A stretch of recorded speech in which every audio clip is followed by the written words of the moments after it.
Outlet Liquor is your place to buy a case. Stock up and save when you shop the lowest prices available every day at Outlet Liquor. You never have to wait for a sale. The more you buy, the more you save. Only at Outlet Liquor. What's your outlet? Yeah. Bills Mafia. Don Brown. Yeah. It's the Mafia, you know I'm rocking with the Bills. It's the Mafia, you know I'm rocking with the Bills. It's the Mafia, I'm with the Buffalo Bills. It's the Mafia, you know I'm rocking with the Bills. Hey, who you reppin', what's your team? Who you reppin', what's your team? You know I'm reppin' for my team. I got that talent on my team. Micah Hyde, Jordan Boyer, can you catch it? Can you? Trade day is like a mask, you not catching anything.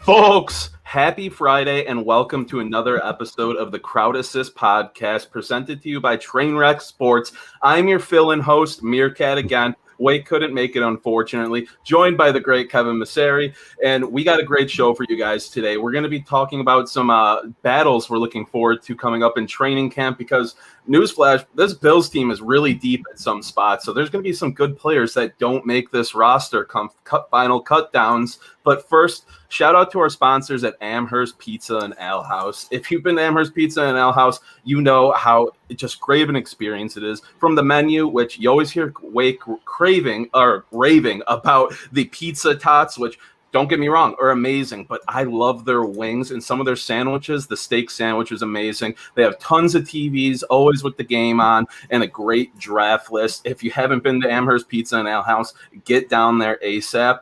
Kevin, how we doing today? Living the dream on this beautiful Friday. It's great here in Western New York, at least in my area, and just looking forward to kicking off some battles, some great talk about the Bills, and really excited to dive into it and talk about this deep roster where I'm struggling to find my final five roster spots. I'm not going to lie. It's going to just be all up on the air with what Sean McDermott and or Brandon Beane have in mind for some of these special teams players and a lot of these other position groups. It's going to be interesting what they really put precedent on and what they really think that it's the strength of the roster, what they need to do with it. Because there's about I'll say 6 to 12 players that really do have a shot. And that's not even including some of the UDFAs like Elijah Griffin or Tarek Thompson or Nick McLeod that we've heard about on the DB side. So, I mean, there's a plethora of talent, and it's going to be really hard for us to really dissect those final 5 or 6 spots on this roster. Yeah, and that's the thing, too, that we're just starting to get used to the past couple of years under the McBean regime here, because before, we used to bring on multiple undrafted free agents and thrust them into important roles over the drought decade right off the rip. And now we have a deep roster. We're able to draft for depth, which we did this last draft. And we have like highly touted UDFAs wanting to sign here and compete for a spot instead of going somewhere where they might have a little cushier way into the roster. So it's really exciting to see. And Kevin, why don't you kick it off? What are you most looking forward to seeing how it plays out in camp? Let's talk 716 Sports. What's up, man? How you doing? Yeah, I mean, for me, I'm really excited about this DB unit. I think it's got the most question marks. I mean, when you talk about tight end a little bit, we talked about it on previous shows. Until they do something there, we'll see. It's pretty straightforward to me at the tight end group, but I think the DB section is really interesting because your starters. I mean, everybody knows the starters. That's pretty simple. You got Poyer Hyde, got Taron Johnson in the nickel. I mean, you got obviously Trey White and whatever Levi Wallace is kind of the starting 5 per se. But behind that is really gets interesting and quickly. And that's kind of the unit I wanted to focus on today. You got Dane Jackson, who, by all accounts is taking first team reps. I mean, he's guarding, receiver ones on the Bills, guarding Stephon Diggs. He's guarding Emmanuel Sanders. You've seen him all over the place. And Dane Jackson, the 7th round pick from last year. But that's also, Rashad Wildgoose.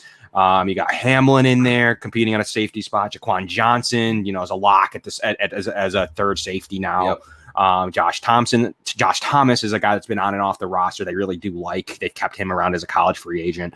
Tarek Thompson, aforementioned, Elijah Griffin, Nick McLeod, and Cam Lewis, my guy, and Saran Neal at special teams. It's a great unit. Every one of them, you're going to think, this is funny. Who's Nick McLeod? Even Cam Lewis to an extent. Every one of them can make this. Every single one of them can make this roster, and I would not be shocked if a single one of them made it. I'm not going to say, Tarek Thompson. You look at him and he's like, well, how's he going to beat out Hamlin? How's he going to beat out Jaquan Johnson? I don't know. He's been playing really well at the safety spot. He was a pretty highly touted college player, pretty good UDFA. Same with Elijah Griffin. There's some names at this DB unit that, especially without the ad, Merekat, they didn't add anybody at this unit. They didn't add anybody, but they lost. They lost Norman. So there's some positions to be won here. And it's going to be interesting to see if how they feel about this depth, or if in August they're going to go out and be like, you know what, it's time to go up and call Richard Sherman or, someone else, because that would signify that they don't like some of these depth players. But I think it's an interesting unit. I really do. I think Wild Goose can make the roster day one. They drafted him for a reason. I think Dane Jackson's in there as the fourth corner right at this moment, but easily could supplant Levi Wallace. So it's a really fun unit group. And I think it's deep. You got your starters, you're not going to have Micah Hydes behind Micah Hydes. It's just not how it works. But I think you have a really, really strong unit. It's starting from the starters and then starting from a youth perspective. They're not incredibly vet heavy there. So it's going to be an interesting unit because of the youth. Yeah, and a few things you talked about I want to touch on there, like especially talking about signing somebody like Sherman or Steven Nelson. That's been a popular thing amongst Bills Mafia and Bills Twitter, which they haven't really made a big addition to the secondary, all free agency. They didn't address it that much during the draft, except later and with UDFAs. So they must like what they have. And you brought up there's the starting five for sure, that top five, because those guys have, there's the starters, and then Teron Johnson, some people are a little down on, but he makes those big plays. He's their nickel guy. And then other guys in the secondary who are going to make the roster just because of roles they fill, like Saran Neal and Jaquan Johnson with special teams and just knowing the secondary. But then DeMar Hamlin and Wild Goose are looking good. But then you hear Brandon Beane says that Dane Jackson could be the CB2 potentially. And everybody is all over the place on Levi Wallace. It's a lot going to be going on. And this is going to be an important camp. And I think the preseason, we're going to see a lot of these guys, the deeper guys, the younger guys, get a lot of run time.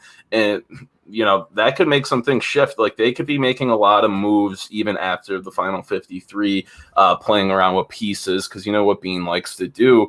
But yeah, you brought it up again, like, a lot of these guys could start day one too. Cam Lewis, obviously out of UB, we'd all love to see him go at it. And Wild Goose looking good, Griffin looking good. Nick McLeod's the guy who, from what I've heard and seen so far, is like really impressing as a UDFA out of nowhere. So it's going to be a weird one to play out. If if it comes down to you had to go pick one of the three, your preference between Cam Lewis, Wild Goose, or a Hamlin, two rookies, or a Cam Lewis, who has already proven he can play in this defense. Like, what are you trying to go? Are you going to maybe try to send the rookies down to, or Cam Lewis back down to practice squad? I think it's got to be pieces. Who's got to help the roster the most today? I think you can sneak some guys through, like a Nick McLeod on a practice squad basis, like they did with Dane Jackson last year.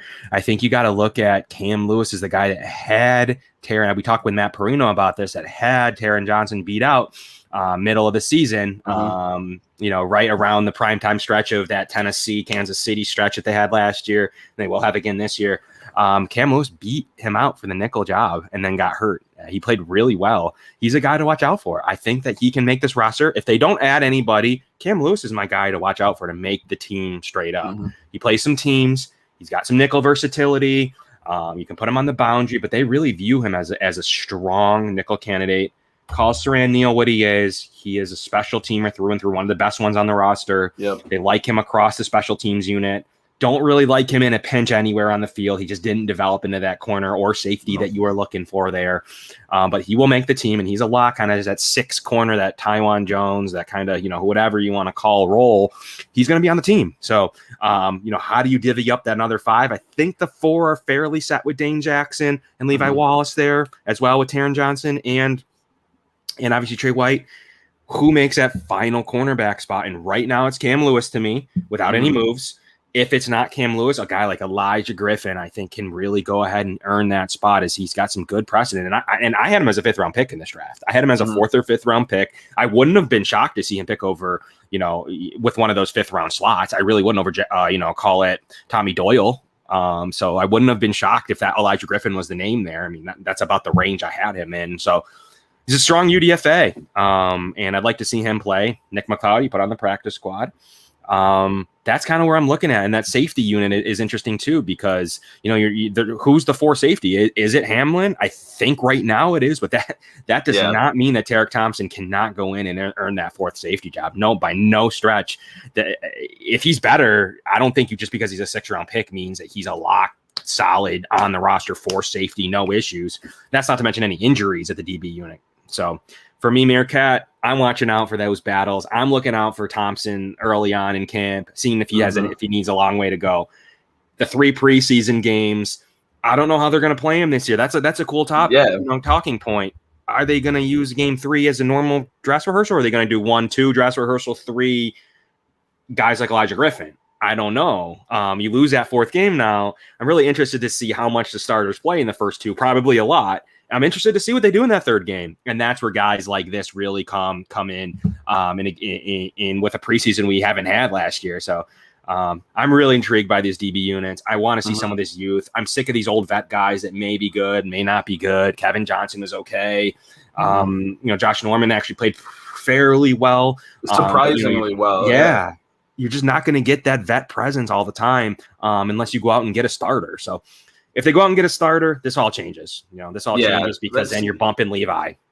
That's almost why I don't want us to get a starter, but after that Diggs restructure, we have money to play with. Doing something. Being got that money to do something. And when I look at this cornerback roster, the cornerback room, there's so much depth, good young depth. There's guys who fit roles, but outside of if Trey White, knock on wood, I'm knocking on multiple pieces of wood. If Trey White goes down week 1 with a season-ending injury, we are in big trouble, I think, in the secondary. Oh, yeah, I think you are. We don't have somebody who can step up and be a true number 1 shutdown, take away Trey type guy. And that's the only thing that's really edging me towards maybe a Sherman or a Nelson or somebody, because they've played that role. They might be able to step up and fill in somewhat decently. Yeah, I mean, if someone big goes down, they're going to get somebody. I mean, it's straight up. They're not going to go into the year with a Levi Wallace, Dane Jackson combo. I mean, it's not going to happen. We're going to call it what it is. This team's too good to have a 3rd and a 4th corner, being your top guys. Then you have Taron Johnson, who played great down the stretch, but really struggled in the regular season at times. And then, obviously, the guy we talked about is Cam Lewis. I mean, that's a good 3, 4, 5, 6. And Saran Neal special teamer. So that's really good depth players. I really do like them as depth players, but you're missing that 1 and 2 corner, especially without Trey White. If something happened to Trey, you're going out and getting a guy day. I mean, you're making calls, you're working the phones. It might be what someone like Richard Sherman's waiting for. I want a guaranteed at least corner 2 job. I don't want to compete with Dane Jacksons of the world. I want a corner 2 job at the minimum. Maybe I'm not corner 1. I can be a corner 1 in a pinch, but I need a corner 2 job. I need to start. I need to be on the field. I'm not going to sign 1 for 4 and do nothing. So to me, I think he's waiting for August, rehabbing, resting, getting ready. But I mean, the Bills they'd pick up the phone and call him tomorrow if they lost someone like Trey White. So the DB unit's interesting because I think there's a lot of good youth and depth players. I think they're missing kind of that middle tier guy, that that guy can step up and help Trey White out. We'll see what they have in Dane Jackson, but I personally am not a huge Levi Wallace fan. I think he's a very borderline corner 2. I think he's a good depth player. He's exactly what I want. If someone gets hurt, you're not going to get better than that, but he is not a corner 2 to me. He's like a corner 4. He is exactly what I'm looking for. If someone goes down, I know I can play him in a pinch, but I think that they still need to make a move with that cornerback room. If they don't put the money toward tight end. Yeah. Dawson Knox, he's at tight end university right now. He might be coming back a new man. But, to bounce off of the corners, I'll bounce right over to the other side of the ball to the receiver room. That's what I'm looking forward to because, these guys traditionally keep 6 receivers. And we went out and added guys, with Emmanuel Sanders. And, we lost John Brown, but John Brown's injury. I love John Brown. He's the first big receiver to come up with Allen and, help that whole progression. But I wasn't too worried about losing it all. We were fine when he got injured. Adding Sanders was interesting to me because, I know they're not the same player, but he kind of reminds me of like the role Cole Beasley has. That's what I would see him playing on our team right now because Gabriel Davis is that clear-cut number 2. He was number 2 in snaps. I think he had over 100 more offensive snaps than Beasley last year. So those top guys are obviously set with Diggs, Sanders, Davis, and Cole. But then you get into it with Isaiah McKenzie, who they did re-sign, not that much money, so it wouldn't be the worst thing in the world. And then they draft Isaiah McKenzie 2.0 and Marquez Stevenson. Jake Kumerow is still on the team. A guy like Lance Lenore, I guess, is impressing. Duke Williams is everybody's favorite. Tanner Gentry with, being the Josh Allen connection. And then my boy, Isaiah Hodgins. I'd wish they keep 7 this year, but it's probably just not going to happen, especially with, the defensive line and secondary. We're going to stock up there. So I really want to see how this plays out. Right now, to me, it's in my head, if I had to guess, I'd say it comes down to 2 of the 3 between McKenzie, Stevenson, and Hodgins. Sorry, a little mush mouth right now. But then you see Stevenson and McKenzie. Which deal is better? Who is younger? Who might be even more explosive? And so I think that is going to be the true battle of camp. But somebody could step up, a Kumerow touchdown Jesus or a Gentry, maybe a Lenore, somebody like that might be able to step up and impress, and it might be hard to keep them off this team. Yeah, it's an interesting unit because I call it the Ike Butker, where they really liked him. They lost him for a couple of games, got him right back from Kansas City, and then stash him.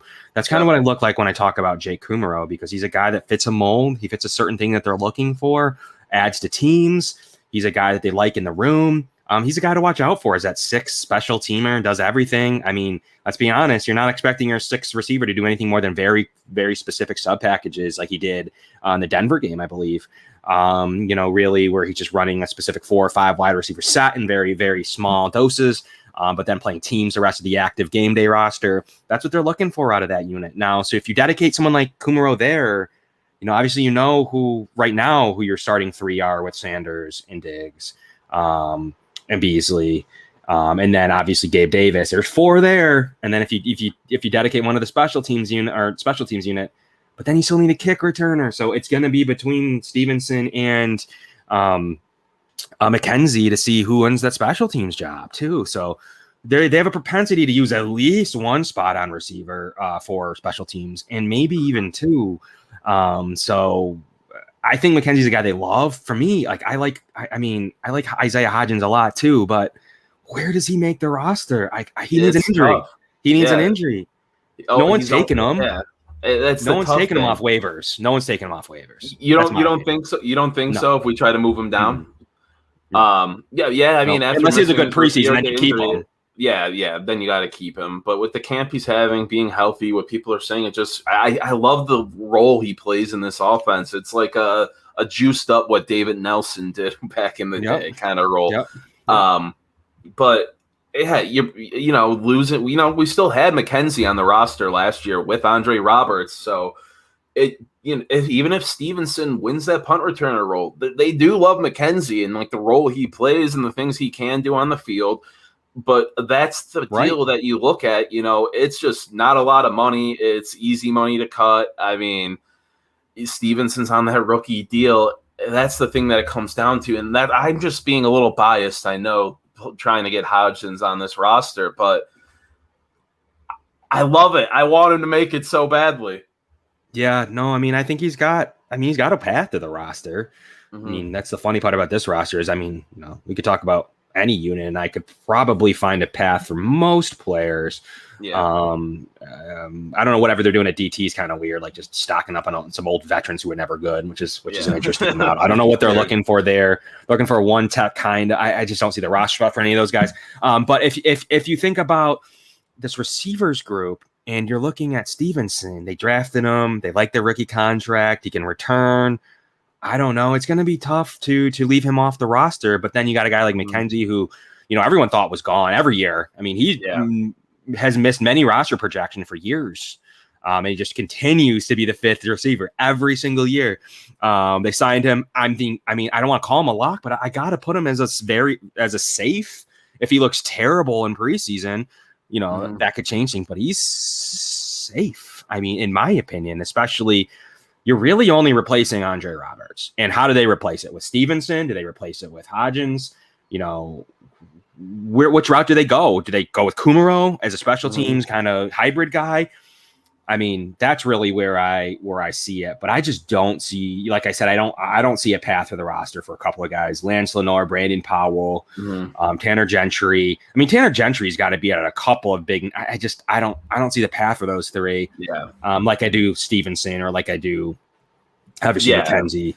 They'd have to have an insane camp in preseason to where you're like, all right, it's almost like to make the practice squad. Yeah. It's like it's like the one. I know he was a special teamer too, so that played into it. But this was a while ago. I'm shooting it back to I think 2012 or 13 with Marcus Easley had an insane preseason. Like the one game he had 160 receiving yards or whatever. He was going off, and that earned him a spot on the roster pretty much right there. I know it's a different time and different coaching staff, but I don't know. I want Hodgins to find his way on because I think he's going to be safe, like you said, but he might get scooped up just because, I don't know, guys pay attention around the league and see what people are saying about camp bodies and stuff. That's how you pluck out some really good guys that people try to stash. But it's really a three-man battle, like you said. Is there any chance, Cole Beasley keeps acting up and they're almost like, would they try to move him or something like that? Is there any realm of possibility for that? I don't even want to entertain it, but I mean, everything's in question. I mean, anything. I mean, Sanders is a guy they try to trade for many years. He's a guy that they wanted in this offense. I think he's the ideal guy. I'd be shocked on a 1-year deal if they moved him. If you look at Cole Beasley, I mean, he had just too much out of the slot for me to be really comfortable wanting to trade him. And then I couldn't see them wanting to trade Gabe Davis on this 4th-round pick deal. Oh, no chance, they'd have to get a nice package back somewhere else. It'd have to be for an upgrade at a different position. They're not going to trade him for a 5th. So something like that's never out of the question, though, if he sees a way to upgrade corner 2 on a really good, cheap deal, or sees a way to upgrade tight end or something. Sure, Gabe Davis could come up. He was kind of in those hypothetical Julio trades where, they probably want a guy like Gabe. That made me sick. Yeah. It made sense why Atlanta would do that. So I don't see them moving a guy. I just don't see the trade bait. I don't see it. I mean, if someone wanted to take Cole for a 3rd, Bean's probably never, he likes his picks. He's never, I don't see the move happening at the receiver unit. I think that there's other positions that you'll see that Bean move for a 5th or a 6th kind of position. Yeah. I don't really see it out of that receiver unit, but I mean, honestly, if there was a name, it might even be like a McKenzie where they could convince a team look at, we just don't have time for him. We want to get him playing time. Give us a 5th, you'll take McKenzie. I mean, that would be the guy to me that would stick out, that would make sense for a trade, or teams on his deal. I mean, he's pretty much on a cheap deal. But I think they love McKenzie in this offense. Josh Allen loves him a lot. It's an interesting unit, but every year they get down to their 6. Every year it's like, all right, I see it. But right now it's just not very clear. But with preseason this year, we didn't get it last year. McKenzie still made the roster. This year, I expect him to make the roster, and I think it'll be a little bit more clear when you see personnel groups in game 1, game 2, game 3, and who's really vying for those final receiver spots and who might have done enough to at least be in the final conversation. Yeah. But I don't see a trade. I don't see a trade there. Yeah, that's the only thing. And that would, only if something happened, just, I don't know. But, you bring it up to how they always get to their guys, the final 6, and you're like, all right, I'm cool with this. And every year we're cool with a primary returner guy. God bless him. I'm happy we don't have Andre Roberts right now battling for one of these spots because of the depth we have, where a Stevenson or a McKenzie is going to be the special teamer most likely that wins the spot, where they can contribute on offense too. Yeah, I was kind of shocked earlier. I saw it makes sense, but I was just a little blown away by it that McKenzie played 25% of the offensive snaps last year. Like, he was on the field a lot more than I realized. Yep. Yeah, they don't. I mean, I think he's in. Last year we didn't really know, but I mean, I think he's way more of a lock than we think. If he comes out and he's terrible, he's not, whatever. I mean, I think he's a lock to this roster. They get him at that value rate. They kind of, I don't want to say guarantee him, but almost promise him a role. And outside of something going sideways, he's on the roster. I mean, that's my opinion. Yeah.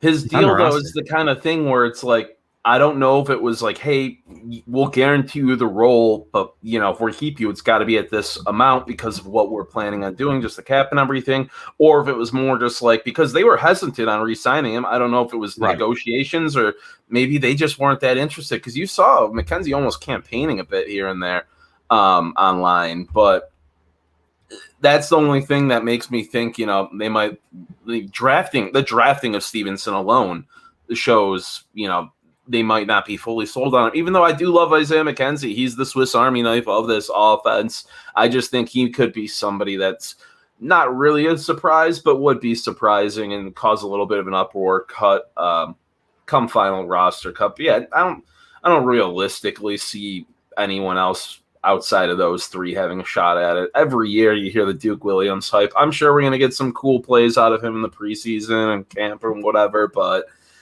I don't think Duke Williams is ever going to really get his go. Yeah, no, he's a tough one. He's a tough one to put around. I mean, I do see a path for him. But unlike I do some of the others. Yeah, like, I mean, it might take an injury. I mean, it might take, to me, like, his biggest competitor is your boy. I mean, it's the battle of Duke Williams, Hodgins and Jake Kumaro. I mean, that's really the current battle. And I think I mean, you might like one more than others, but honestly, any of those three could make the roster. And they're going to try to stash the other two. I mean, that's just straight up what they're going to try to do. And I mean, I do think it's a McKenzie Stevenson thing as well. So I think you got a McKenzie Stevenson battle, and you got the three bigger, rangier receivers battling for receiver 6. So, I mean, I think those are kind of the battles, and, they might pick two of those to put on the practice squad. So it's an interesting unit, but it's really confusing right now what they're going to be looking to do with it. But it's never out of the question if someone calls and says, we'll give you high value for one of these guys that they, I mean, anybody Brandon Bean will send them. Please. Yeah. Brandon Bean will make the deal if he has to. Oh yeah, man, that's one thing we know about Bean. He is not afraid to just cut salaries, cut players, trade people, whatever needs to get done. Whatever's best for the football team, he does. And sometimes it could be a little savage, but he's always doing it for the greater good. That's right. Yeah, no, I mean, he catches you off guard, and he hasn't done it in a little while. So I've been on edge, especially with this money burning a hole in his pocket. Like, I'm just waiting for news to drop of anything happening at any time. Like, who knows what he's planning, but he's planning something, that's for sure. That's pretty much all I got on the receivers. You got anything else, Kevin? No, I mean, I think we'll talk plenty about him over the course of the next, month, 2. There'll be plenty to talk about there. I'm just looking forward to seeing how it shakes out, because right now, even myself included, I got a lot to learn about this unit. Yeah, the same here. And that's why these two units we highlighted are going to be the ones to really watch. I mean, there's going to be some stuff going on that interior O-line, the defensive line, obviously, just because they want 1 million bodies. If you're a free agent defensive tackle and you want a camp spot, hit up Brandon Bean. I'm sure he'll take you on for the summer. But, I'm sure we're going to highlight more groups and stuff coming up in the next few weeks. Leading up to the season. Hopefully we can hear Wake's take on some of this stuff soon. And for everybody that tuned in today, thank you very much. And give a special shout out here to our other sponsor, Outlet Liquor, the place to get a case.